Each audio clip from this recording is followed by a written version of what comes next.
Hello everyone, how's it going? Dr. Incompetent here, and let's do a complete beginner's guide to Parkitect, shall we? Parkitect is a game that I have been playing a bunch and just have really been enjoying. It's such a charming, fun, and chill game where you get to build your own theme park and manage it. I am going to be playing with this guide just using the vanilla version of the game so that you can play along with whatever version you have. You could see there are some other DLCs that add a bunch of cool options to the game, but we're just going to be using the base game for this guide. Now, in this beginner's guide, what I'm going to do is start up the campaign and play through the campaign nodes with you as we learn the game with progressively more complicated challenges that Parkitect presents us with. As I do that, I'm not going to spoil anything.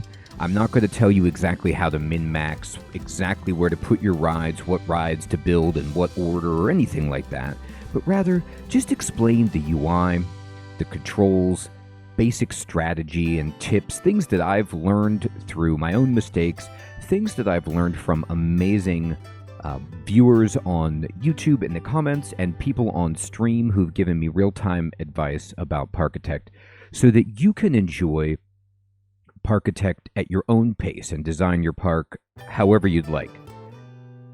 This game does have a little bit of an upfront learning curve, which we're going to work through together, so that you can just sink your teeth into this game, because the more I play it, the more I enjoy it. So we're going to fire up right here in the campaign, and with the campaign, you start at this tutorial node, Loopy Lagoon, and then you move through. Now, you're going to see that I have campaign nodes completed because I've been playing the game, but I'm going to replay them fresh with you and talk about what I did and how I achieved the different medals or didn't achieve them based on the objectives that the game gives you. So when you open up Parkitect, you can play Sandbox Mode, which is just do whatever you want, or you can do the campaign like we're doing here to kind of incrementally learn the game. And I think that's a great way to start. It's what I did. So we're going to start here with Loopy Lagoon. And it says warm weather and an idyllic setting. This lagoon with its pre-existing rides is the perfect place to experiment and learn how a park operates. Relax and take your time. This is only the beginning. So I'm just going to click start. If you've already played, you can load your progress on that map by clicking continue, but we're going to start brand new here. Now, this theme park they're going to give us already has a bunch of rides. You could see it's like fully functional. So this is kind of where we're not going to be worrying about building from the ground up in this scenario, but rather just learning the controls. So right away, you could see that our theme park is thrumming along, and the game is active and not paused, and it's okay for this scenario to leave it unpaused because it's pretty self-sustaining. We're not in any danger of anything right now. So in the upper left, you will see that there is a window right here, the tutorial window that you can move around, and it says, "Hey there, future Parkitect. This tutorial will teach you the basic skills for running your own theme park. Please select a lesson." And we're going to go through all of these. I feel like the tutorial actually does a pretty good job of explaining things, but if I need to jump in and add any other advice or clarification, I will. So for camera controls, you can move the camera around using WASD or the arrow keys, like so, and then you can also hold middle mouse and drag to move. And you can rotate by holding left alt and middle mouse to kind of move the camera around. You can go for a straight top-down view or an angled isometric view. And I like to play at this angled view. And then you can use Q and E to kind of shift in 90 degrees around like this. And if you hold alt with Q and E, you can smoothly rotate the camera around like so. Zooming by using the mouse wheel or the page up and page down key. So I always pretty much just use the mouse wheel to zoom in and out like this. And as we zoom all the way out, by the way, and you see the park, you can see that, what pops up are some indicators that there's problems stocking these stores or shops, and haulers need to go deliver things there. And this fence is the boundary of our theme park. People come in here in the southeast. This is kind of the loading area for supplies to be delivered. And then we have a fence that bounds the park where you can't build anything outside of that unless you expand your property. So I'm going to zoom back in and say, okay, cool. That's pretty much all there is to it for the camera. Indeed, building controls. If you want to build a theme park, you really should know how building works. Fortunately, it's not too difficult. The controls are mostly the same, whether you build a shop or ride anything else, but for this example, let's try building some decoration. I'm going to zoom in and watch these people get on this awesome roller coaster. Open the Deco menu from the bottom menu bar, pick something you like, and place it anywhere in the park using the left mouse button. So let's just take a moment and discuss the UI itself. This game has a really, really good UI. It takes maybe a second to learn all the ins and outs of it, but I find it to be quite intuitive and useful. So along the left of the screen, there is a column running up that has some different icons we can click to go into, for example, managing or seeing what's going on with our guests or the staff, or doing our research, looking at our finances and such. Then in the bottom left corner, there is this kind of quarter circle that has an indication of the night and day cycle. And if you click auto, by the way, it will automatically change night and day. Instead, if you want to make it nighttime, you can just do that yourself and just click on the sun and make it night and day. It has no bearing on the game itself. The game looks awesome at night. You can see some of the rides have lights and things like that, which is really, really cool. But you can do it whatever you want. Now, I like to go auto, so it just kind of progressively switches between them, so I get the best of both worlds.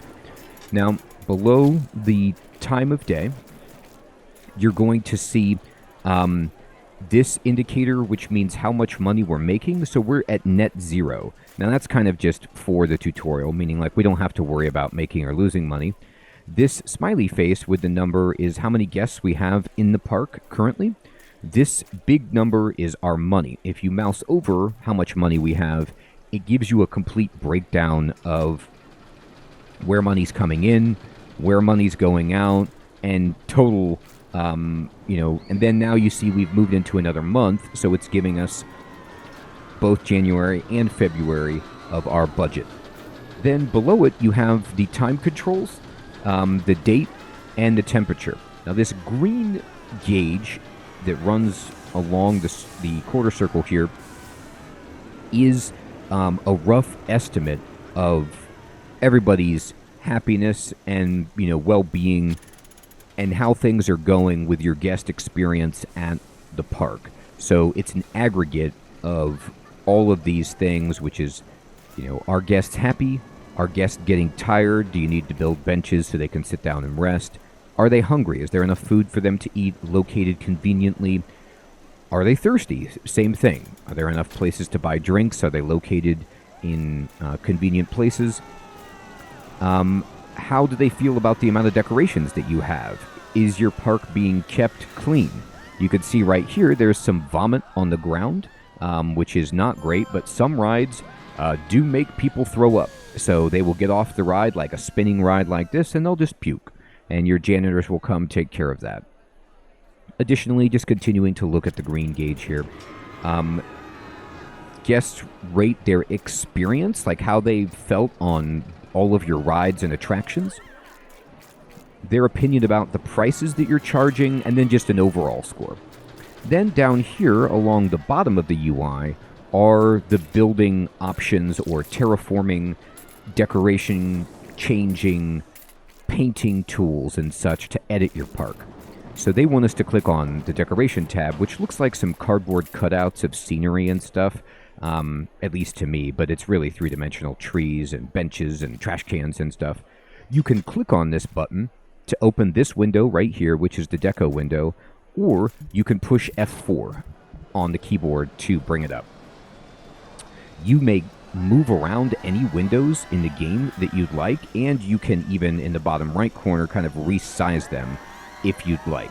So this is our Deco window, and what they want us to do is pick something and place it.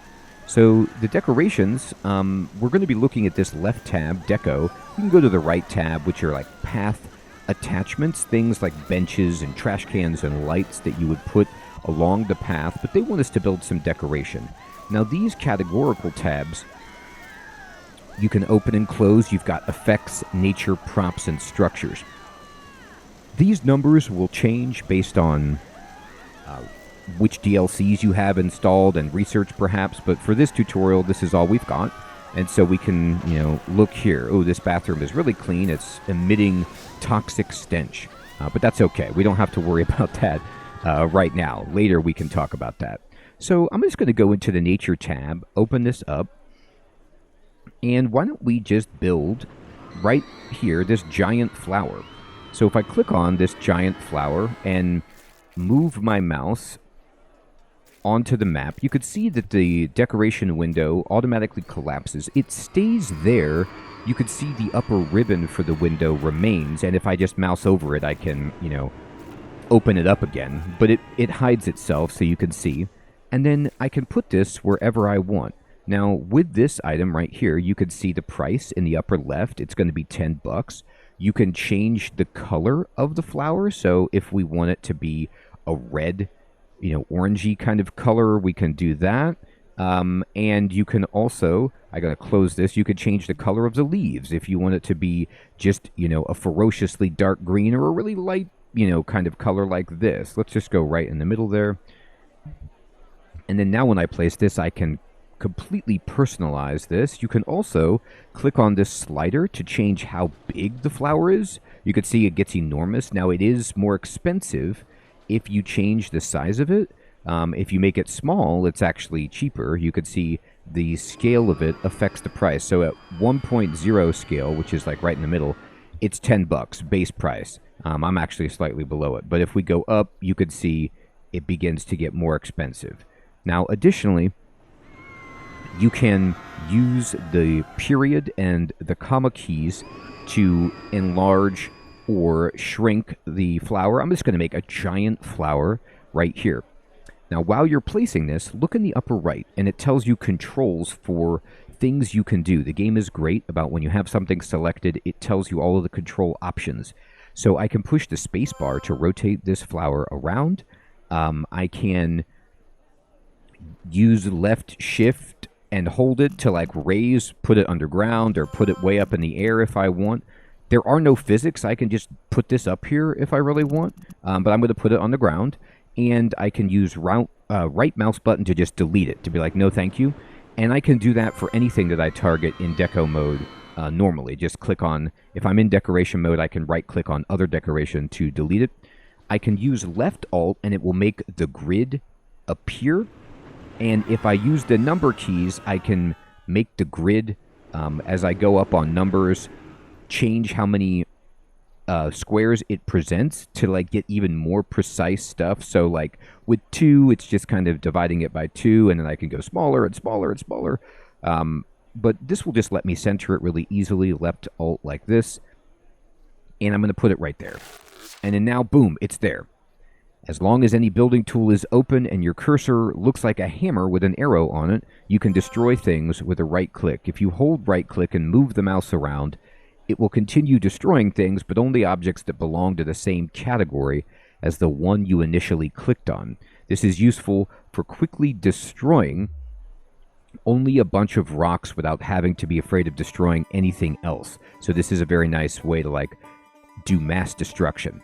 Alternatively, you can use the bulldozer tool, which is at the bottom right of the bar down here. That one is mostly useful for destroying a large amount of things at once. And by the way, you'll see that the game is paused. You can pause the game at any time by pushing 0, on the keypad, which I did on the number keys, or just clicking the pause button in the bottom left corner.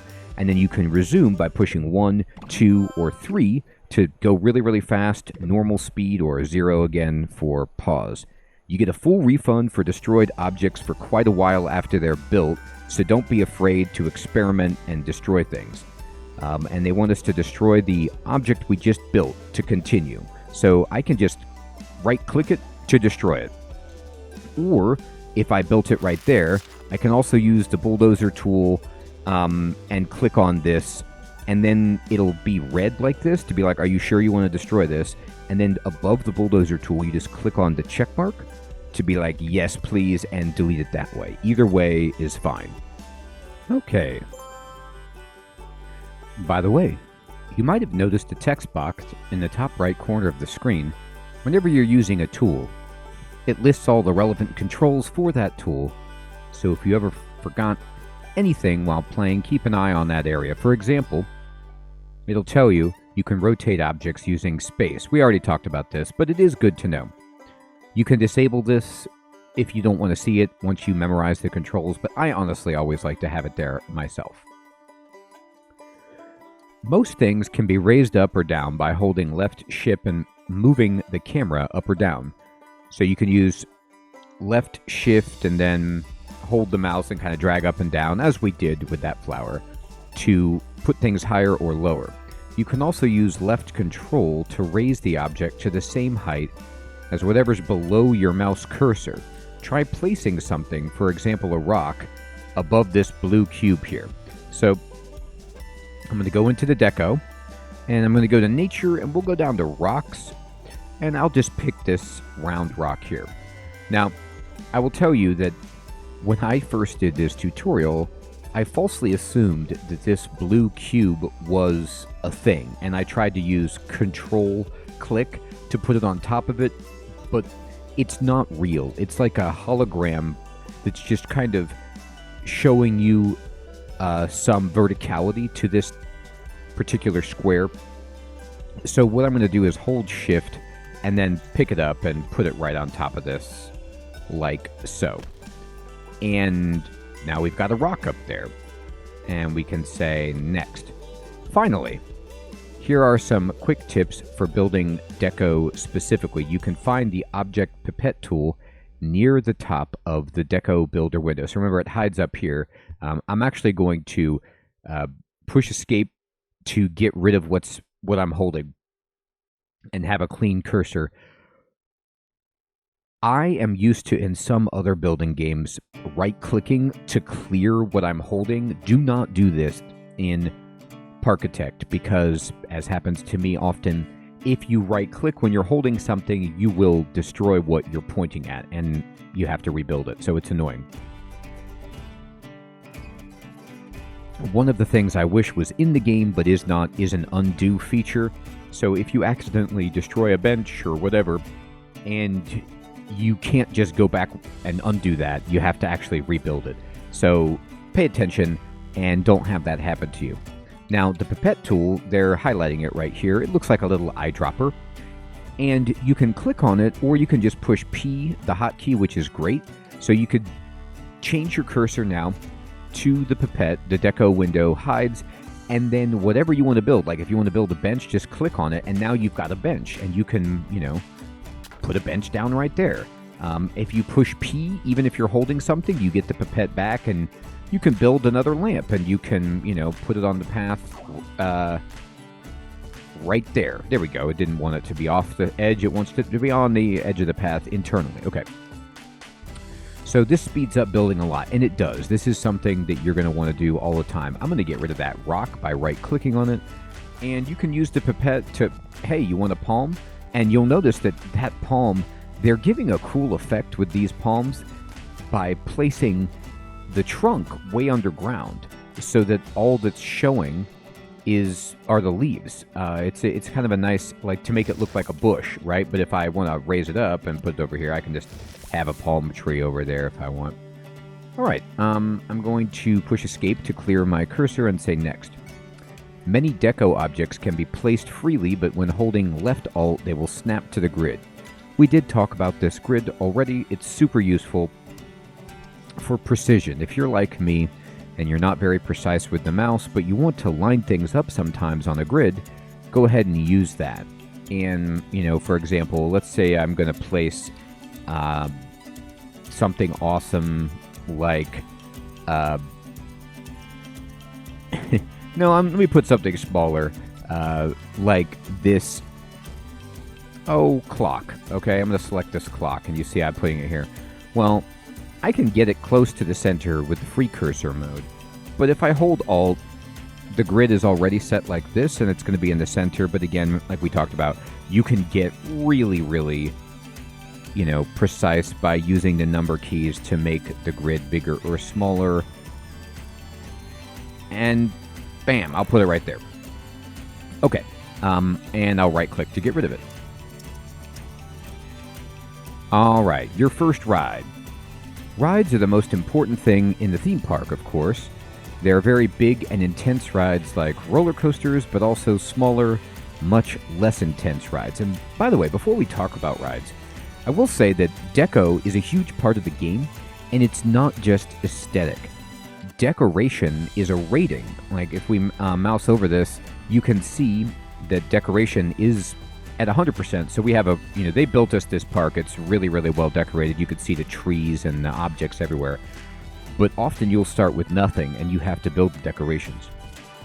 They don't just look good for us, they look good for the guests, and they enhance the money that people are willing to pay for rides, for example, the enjoyment that people have to entice more people to come to the park, and they're an integral piece of the theme park puzzle.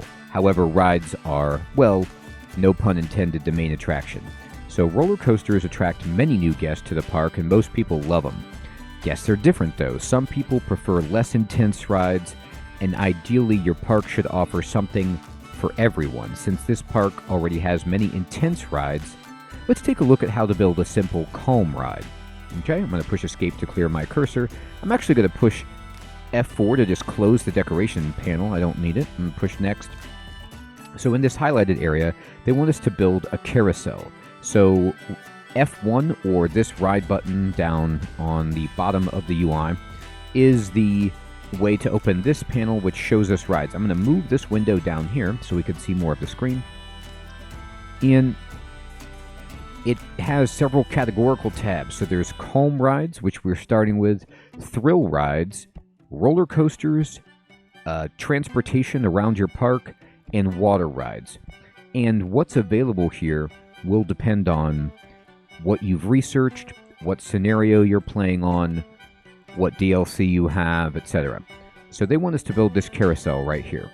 So I'm going to click on carousel. You can see it is 4x4 in terms of its size, and it is a $600 purchase. I got plenty of money, so that's no problem. And it says right here that guest ride, ornamental horses that move up and down as the ride spins, sometimes include a canopy, a calliope rather, in the center for music. So this ride is also on the tooltip. You see it gives an excitement value, an intensity value, and a nausea value. It also has a roof, so some rides work when it's raining because they're covered, and some rides are closed while it is raining unless you put a roof over them. Now, another few things I want to tell you about this are, in the upper right you see there's a little folder here, and you can load blueprints, and this allows you to build these pre-built structures. It's a carousel with a whole bunch of decorations around it to make it look amazing. You don't have to do this, of course, but it can be a lot of fun to just have a pre-built, pre-decorated blueprint. And if you want more blueprints, you can go to the Steam Workshop, and there's thousands, I believe, of player-generated rides and features that you can add to your theme park. Now, one thing about this that you can do is you can click Build Without Scenery, and you see the price drops dramatically. In fact, the price just drops basically back down to the price of the carousel, because the sticker price here is all the specially designed scenery. Now, I don't want this, so I'm going to go back out of this. I'm going to close this window, push F1, and go back to the carousel. I'm just going to build a regular one. Cheap, easy to do. And the excitement value is how much fun people are going to have on the ride, and it reflects how much you can charge them per ticket for the ride if you're charging tickets or a ride fee. And you have the choice of, like, do you want your park just to have one entrance fee and then all the rides are free? Or do you want to have an entrance fee and then also charge individually for the rides? Or do you want to make your park free to enter, but the rides cost money? And we'll talk about that later. But the excitement helps you determine how much you can charge for the ride. Generally, the bigger the excitement, the better. The more people will pay for it. However, as the game tells you, you need all of the ride types to a degree so that, you know, kids, old people, whoever, people who don't like intense roller coasters can have fun. Now, also, there is an intensity factor.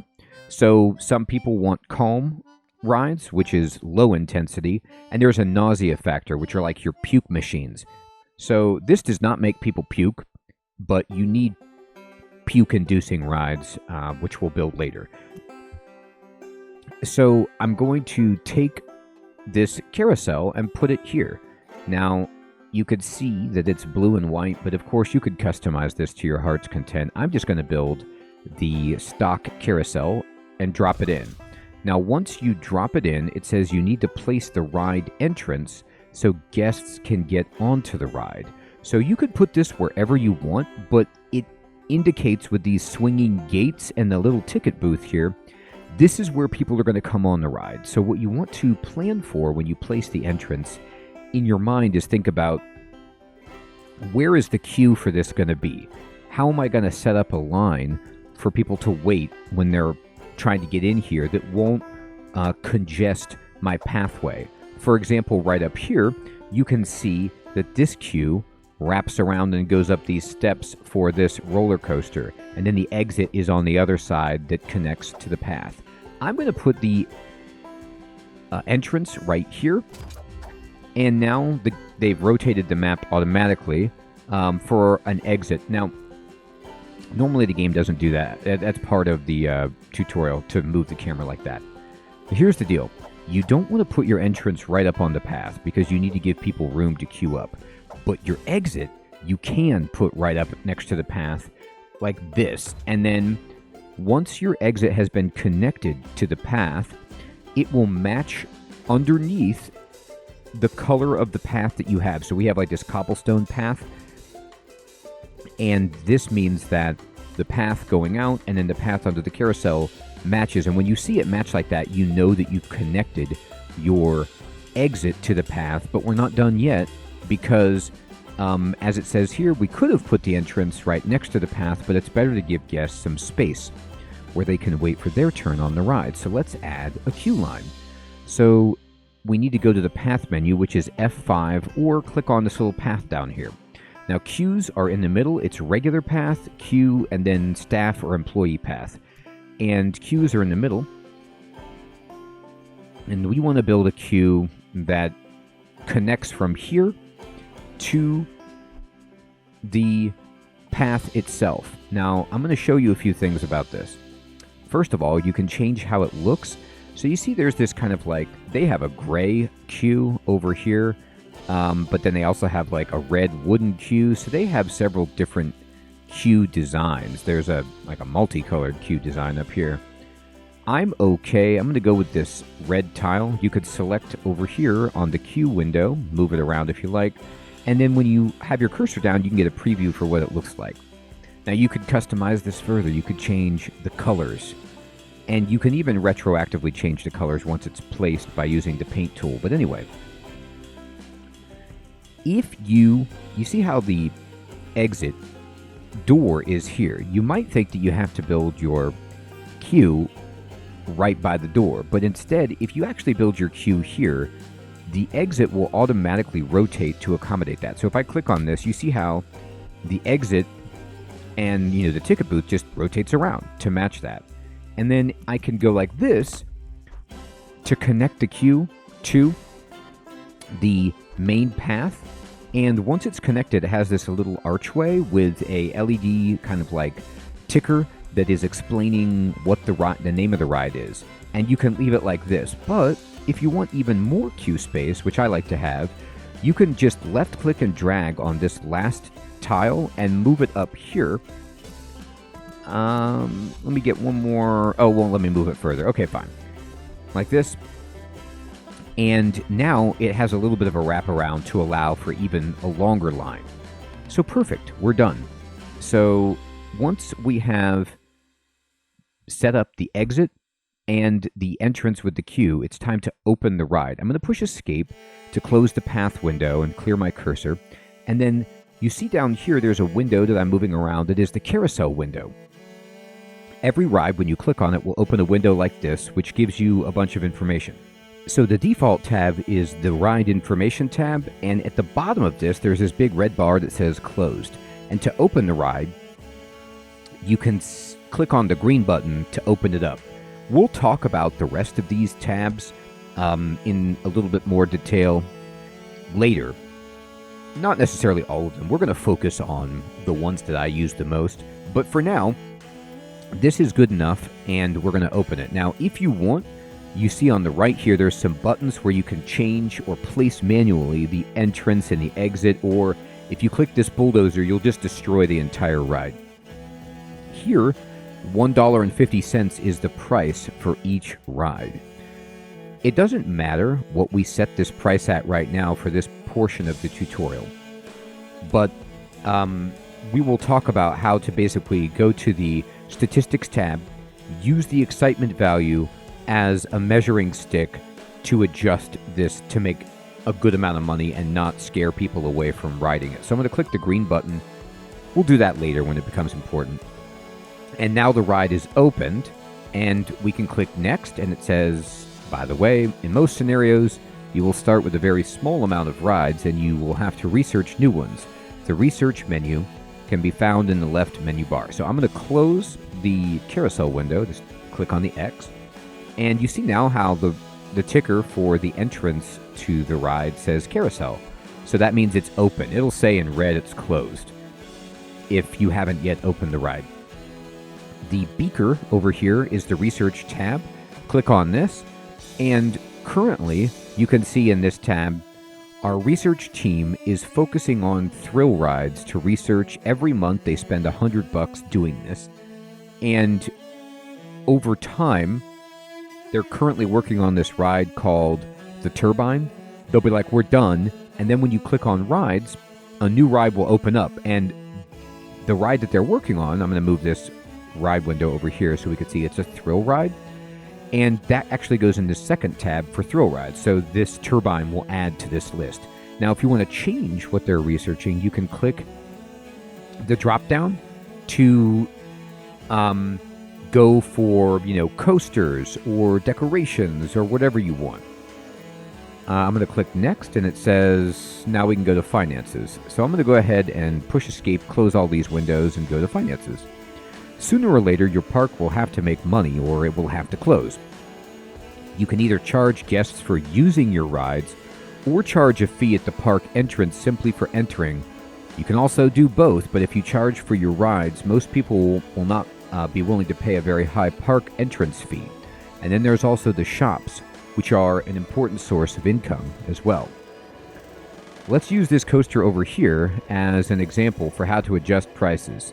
Simply click on the ride, and the input field for the price will be right there.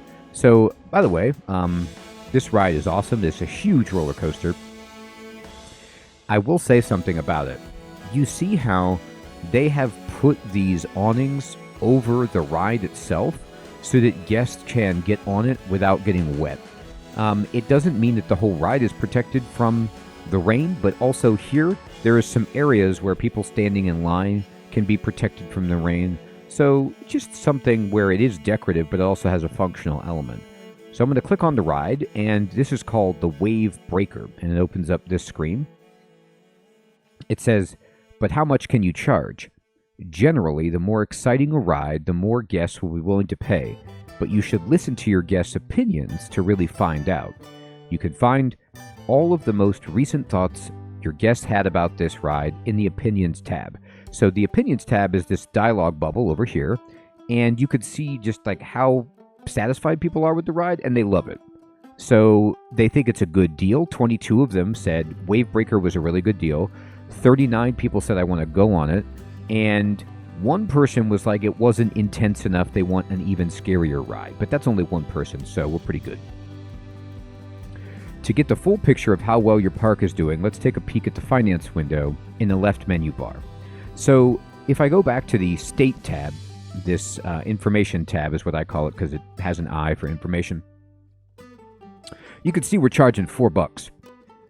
And that price is probably too low. Let me look at statistics. Yeah, it's way too low. So I would normally charge more than that, but it depends on what they have set the entrance fee to be. And we can look at that in a moment. So we're going to look at the finance window, which is this smiley face with the dollar bills over here. Here you get the full summary of where you're making or losing money and how the values change each month. The most important row is operating, which is the sum of all money you're making and spending simply from running the park. Oh, by the way, let me click on this and open it. I misspoke. You could see the park entrance fee in the bottom tab, the park info tab, not this tab. This just tells you how much money you're making and your operating costs and all that stuff. You could see we actually have gone into the red here, losing a little bit of money, but we're only going to be in this tutorial for a little bit. We don't need to stabilize or do anything about that. So the operating row here gives us the sum of all money we're making and spending, so this does not include sporadic costs like purchases of new rides. It's just your upkeep and your wages and all that stuff.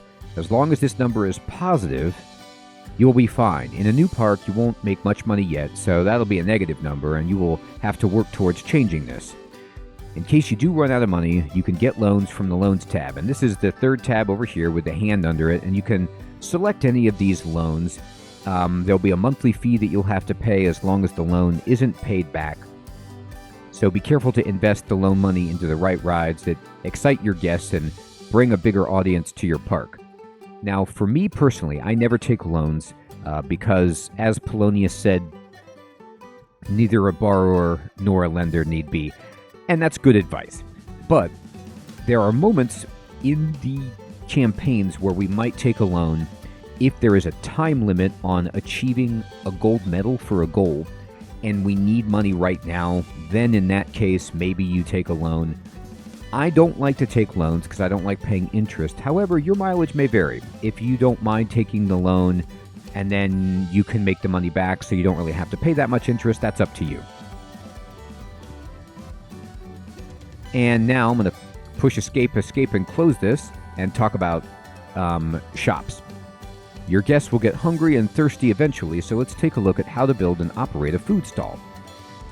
All right, so here is the entrance to the park right here. You can see this is where people come in. It's got a sign. Select a shop from the shop menu and place it in the highlighted area. So down here, there's this shop menu. It's F3, or the hamburger shop. You can put down whatever you want. We've got a lot of shops to choose from. I'll just drop a bubble tea joint. And now it tells us we should build it right here on this square that's highlighted. You'll notice that there's a gap in the fence, and that's important. See that symbol above the shop? It means that the shop's out of stock. This over here is your park's delivery center, so every park that you build in the campaign will start with one of these things. And this is where all of your supplies come in to the park from the outside world. A hauler, which is a type of employee, will pick these crates up and deliver them to shops.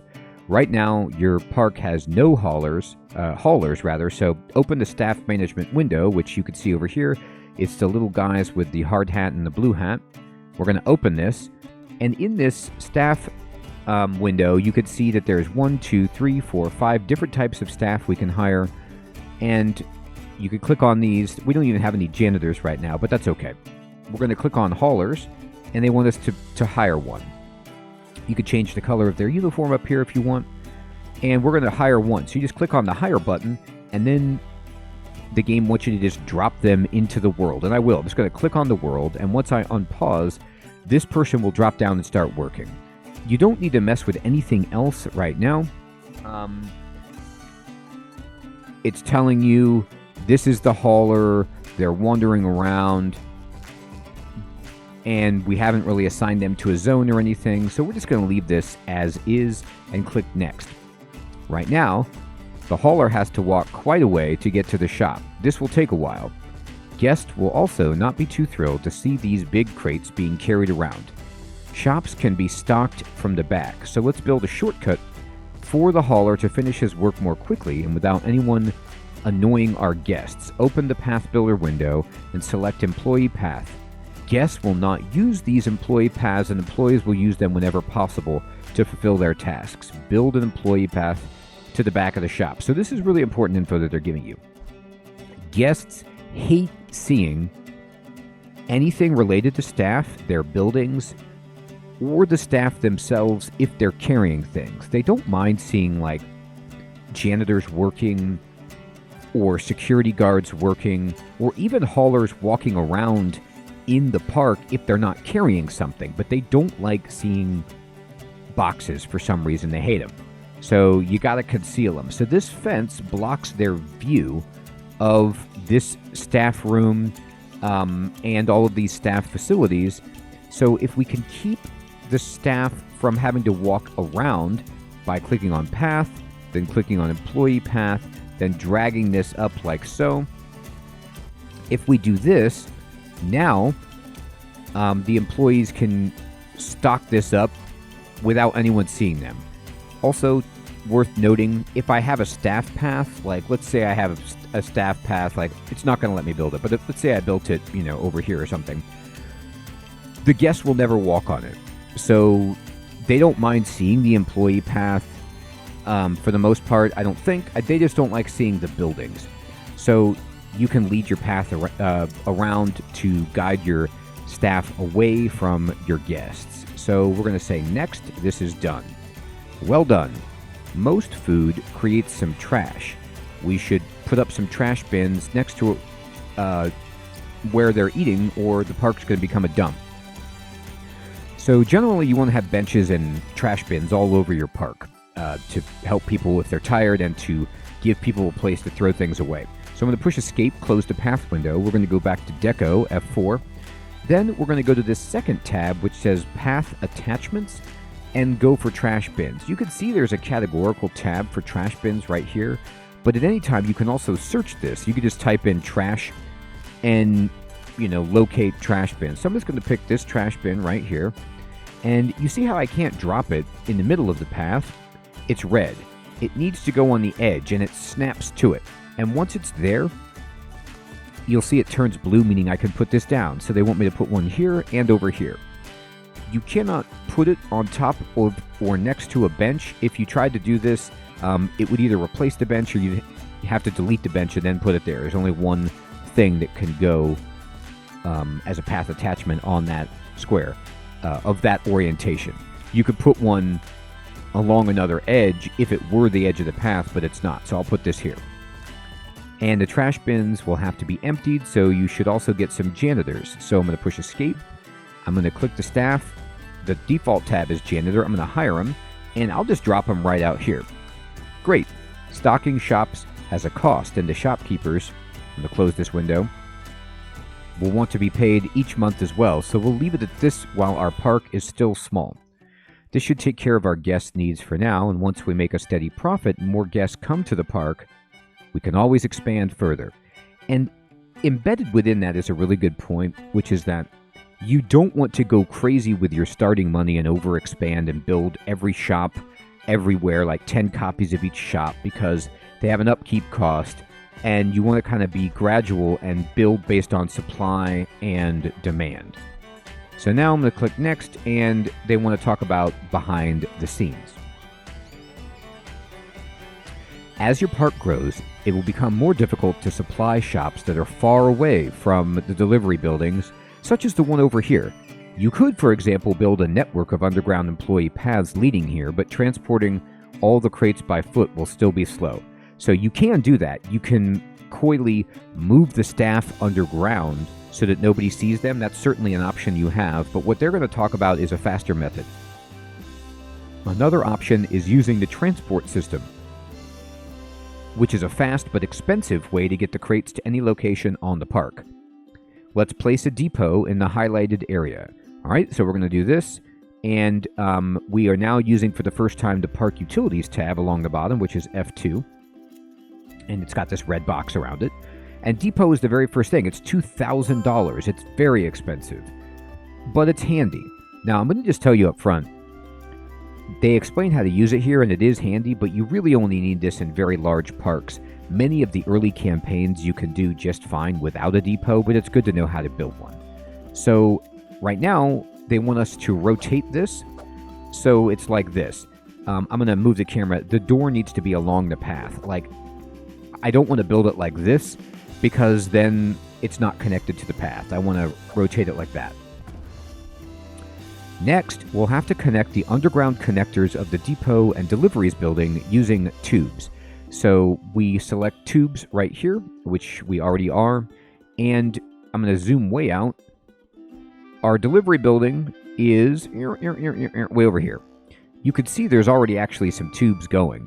When you start building stuff underground in Parkitect, it shows you the underground menu, meaning like it obscures everything above the ground, kind of grays it out, and then brings into focus or clarity the underground pipe. So there's some tubes going here, and at this little depot, we can, if we'd like, connect our tube, but they don't want us to do that. They want us to instead build along this way. So you can't do this alternate route in the tutorial. You have to build where it's flashing. No problem. So you can see underground there's like a 4-way connector here, and I'm just going to start building this. You click to connect, and then as long as you're holding, you can start dragging.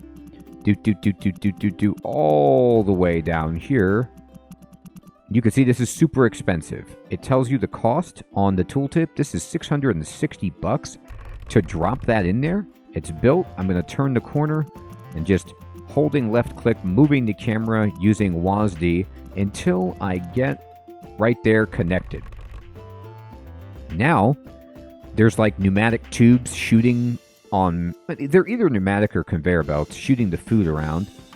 And now a hauler can just take it from this little depot and deliver it right to these shops easily. I'm going to push escape, and it says, finally, we need to tell the depot which crates it should receive.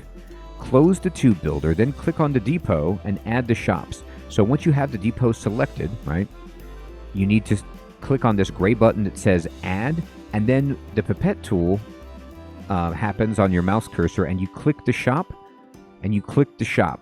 And instantly, you see that there's a little connection going on to the shops, and then in the kind of stockpile area of the depot in this chain link fence, boxes appear that contain the goods for these shops. It's not done. A hauler still has to do this. It says the haulers can pick up the crates for the shops at the depot now instead of having to walk all the way over here, but there's just one small problem. I'm going to close this window. What is that? Guests enjoy being fully immersed in your park. That's right. They don't want to see how it operates behind the scenes. Whenever they get a direct view of park utility buildings, this breaks their immersion. Let's check the decoration visualization to get a better idea for what doesn't look so nice for your guests. So I'm going to click on this visualizer. It's the top icon on the left side of this UI of our button column here. And this view window has a whole bunch of useful things that we can check, but down here in the visualizations portion of this panel, the first box is decoration, and I'm going to check this, and at the top of the screen it tells you what this means. In general, green is good, pink, red, bad. So you can see the guests like seeing the shop, but they do not like seeing the delivery path, the depot, the employee path. So actually, before, when I talked about employee paths, apparently they don't like seeing them at all. So let me take that back. I kind of thought it wasn't a big impact on immersion just to have the path out there. But let me restate then, I usually conceal everything completely, so that is why, because the red means they don't like it. Now you can mouse over this and see why, and it says visible sources of bad decoration rating, delivery pad, depot, employee path. Now, open the window and turn on the view. You can see in green the good things and in red the bad things. The area around the depot is deep red because guests have a direct view of it. Okay? So, we did this. There we go. To improve this, the depot should be hidden. For example, you could raise the terrain a bit using we could use the terraforming tool. See how you improve the ratings? They did that, by the way. I didn't do that. You could also place some fences. Next, they put fences. Or plant some trees. Or maybe you could block the view using hedges or rocks.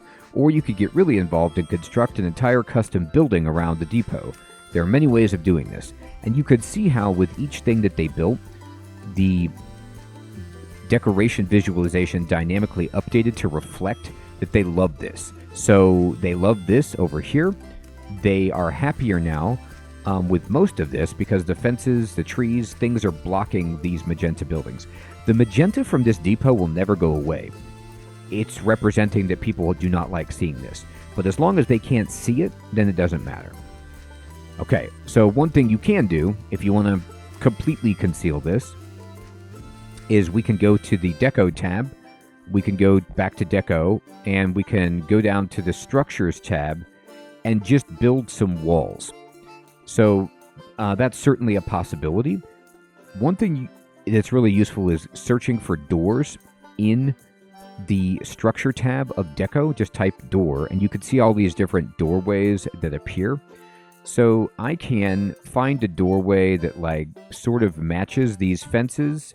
Kind of, not really, but I could put this here, okay?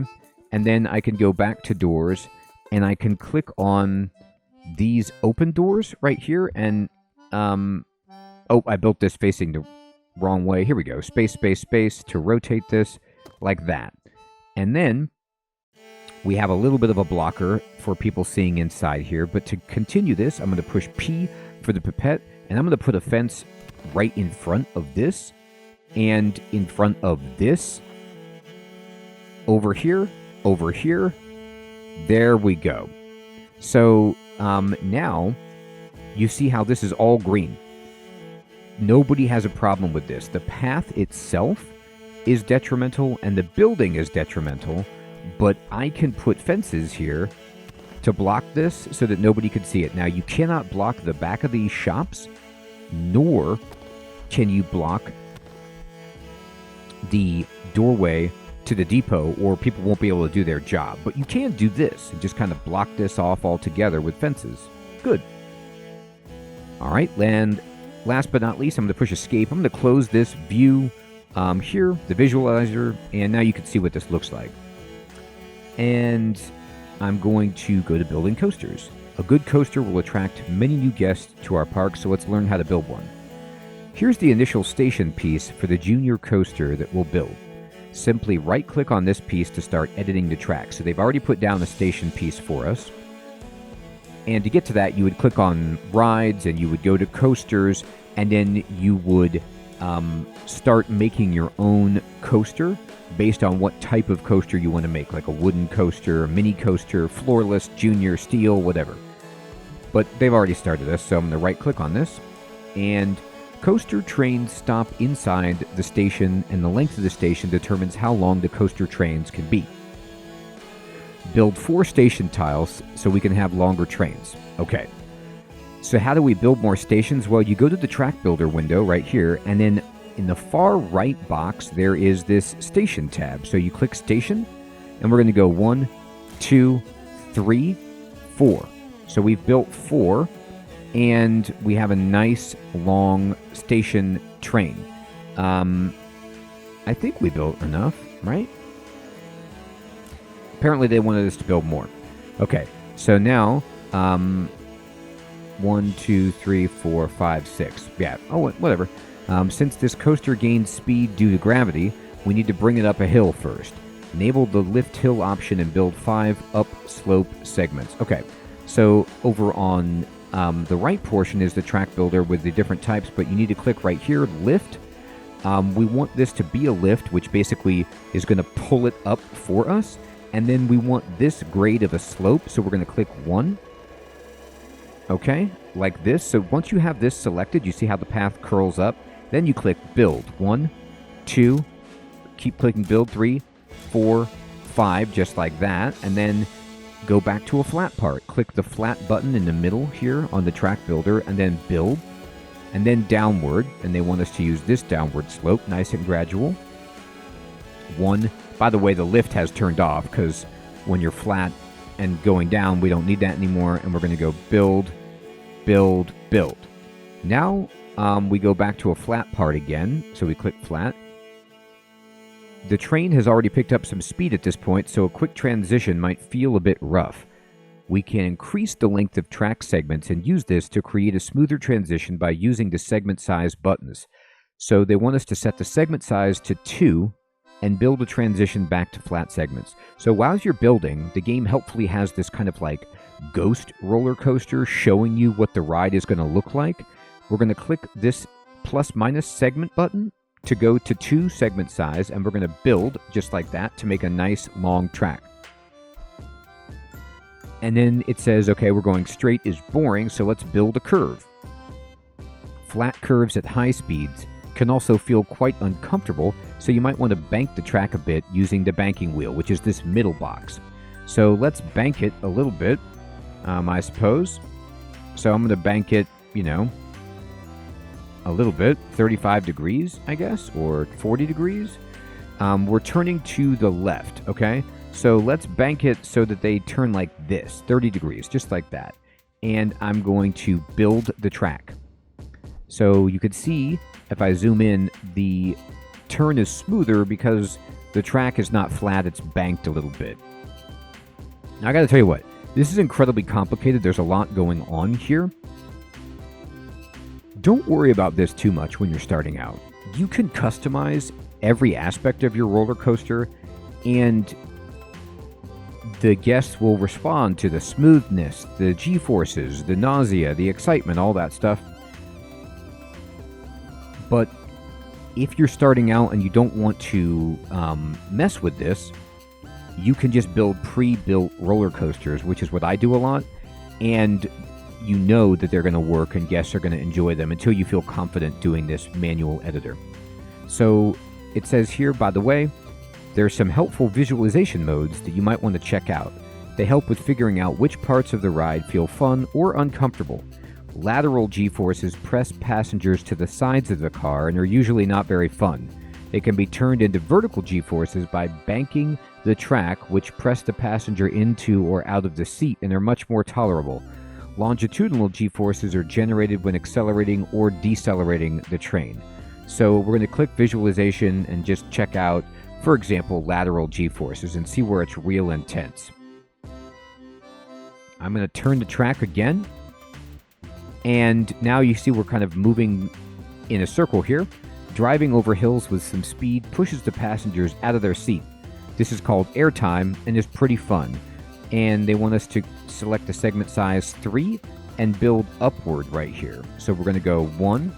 So we didn't actually keep turning because we didn't commit to that. It was just showing us what it would look like if we did continue to turn. We're not banked at all. We're just going to keep building. And now we can build a downward slope and just have a little fun airtime situation. You surely noticed by now that there are a few different steep... I'm going to turn off the visualization slope options available. You can mix these pretty much however you want. Set the segment size to 2 and build a shallow slope, okay? And let's start thinking about bringing the track back to the station. This will be a fairly short coaster, but it's only the tutorial after all. It's usually a good idea to first bring the track back to the same height as the station, indeed. So it'll make lining everything up. So if you check the end of the station, there's a small marker right here saying 3. So to connect, we need to bring the train back to this height. This can seem, we're at 2 3/4 right now, by the way. This can seem a bit tricky sometimes, especially when you're just barely off like we are now, but by using the shallow slope and playing around with the segment size a bit, it's always possible to get it back to the right height. So we're going to go to flat, and we're going to build, and they want us to select segment size 5, like this, and you see by using that shallow slope, we went from 3/4 down to 3, and we're at the right height, and we're going to build a really long track here. But the train is still going quite fast, and we need to take a few more turns to get back to the station. We could build some bank curves again, but since we don't need that much speed anymore, we can also brake the train and drive around the curve slowly. The longer a brake segment is, the more smoothly it will slow the train down. We're going to set the segment size to 3 and build a brake, and it's over here in the right box. We're going to select this brake right here with the red dot above it, and we're going to build like that. And then they want us to select the size to 2 and turn. So we've slowed the train down, and then size 1 and turn. Whoops, misaligned by a tile. We could go back a step and increase the size of the curve, but sometimes it's not possible. Another option is building an S-bend, which you can find on the right of the track builder. By the way, unlike when you're building decorations and stuff, you can walk backward when you're building the coaster by right-clicking and such to just go back a step.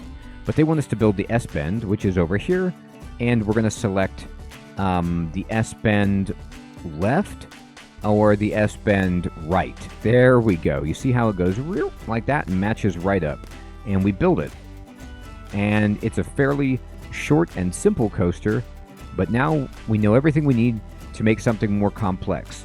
Okay, and with this, we have finished the basic tutorial. We've talked about many different game elements, but we were just using this pre-made park, and now it's time for us to have fun. I'm going to unpause the game and do this on our own by starting the next tutorial campaign, which really completely takes us off the rails and starts us from ground zero almost. So everyone, I hope you found this first episode of the guide series to be useful and that you're ready to continue. We're going to need to do a series. This game does have a lot of features to it that I want to break down and go through with you. So we're going to go through a few of the maps on the campaign so you can play along and continue to learn. If you have any questions about the game, please post those in the comments below. And if you're a Parkitect veteran and I've made some mistakes, or you'd like to add any tips for new players, that would be amazing if you could clarify any errors or add advice, but do so in a way that is beginner-friendly for people who have never played before, so that everyone doesn't get overwhelmed, but can rather enjoy what this game has to offer, because it's so much fun. Thanks again, everyone, so much for watching. I'll check you in the next episode. Take care.